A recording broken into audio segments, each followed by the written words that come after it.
আসসালামু আলাইকুম। কেমন আছেন সবাই? ফুলকপিগুলো ভেজে নিচ্ছি। আজকে একটু মাছ রান্না করব।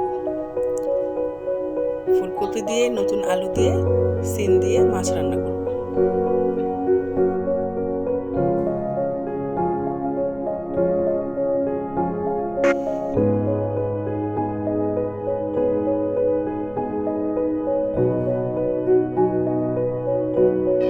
সবগুলো ফুলকপি ভেজে তুলে নিচ্ছি।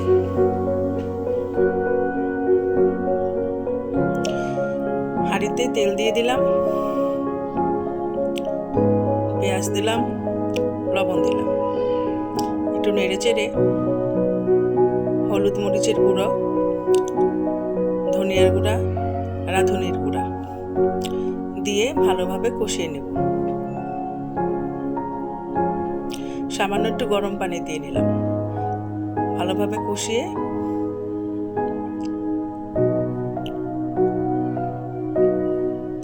নতুন আলু নেড়ে দিচ্ছি। সিমগুলো দিয়ে নিলাম। ভালোভাবে নেড়ে এগুলোকে কষিয়ে নেব। সামান্য একটু পানি দিয়ে নিলাম। আরেকটা চুলায় মাছ ভেজে নিচ্ছি।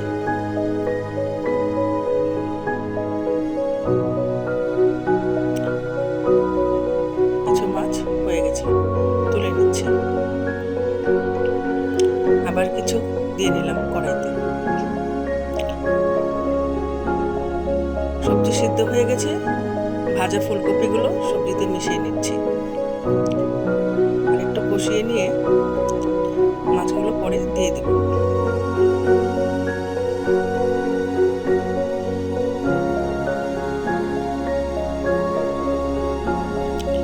হয়ে এসেছে মাছ দিয়ে ফুলকপি রান্না। এখন আমি বতুয়া শাক ভাজি করব। পেঁয়াজ রসুন ভেজে নিচ্ছি। কয়েকটা কাঁচামরিচ কেটে দিয়ে দিচ্ছি। সিদ্ধ করা বতুয়া শাক আর সিম দিয়ে নেড়ে চেড়ে ভাজি করে নেব।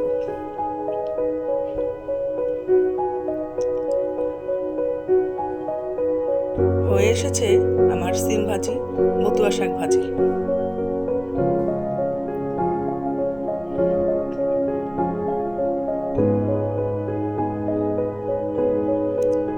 সামান্য একটু লবণ দিয়ে নিচ্ছি। ভালোভাবে নেড়ে নিচ্ছি।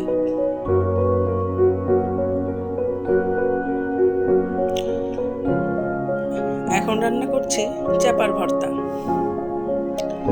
পেঁয়াজটা একটু ভেজে চাপাটা আমি শুকনা মরিচ আর রসুনের সাথে পেস্ট করে নিয়েছি।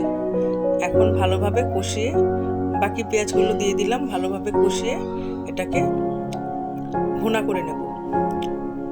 কোনো পানি রাখবো না। আমরা এভাবেই চাপার ভর্তা খাই। আমাদের এখানে এভাবেই চাপার ভর্তা রান্না করা হয়। পানিটা সম্পূর্ণ শুকিয়ে ফেলবো। সামান্য একটু হলুদ মরিচ দিয়ে নিলাম, একটু রং হওয়ার জন্য।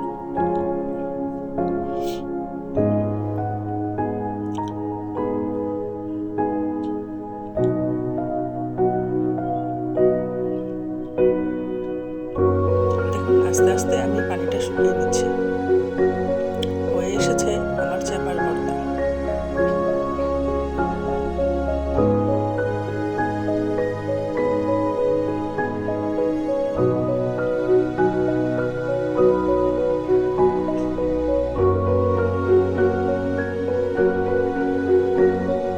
কয়েকটা কাঁচামরিচও দিয়ে নিয়েছি।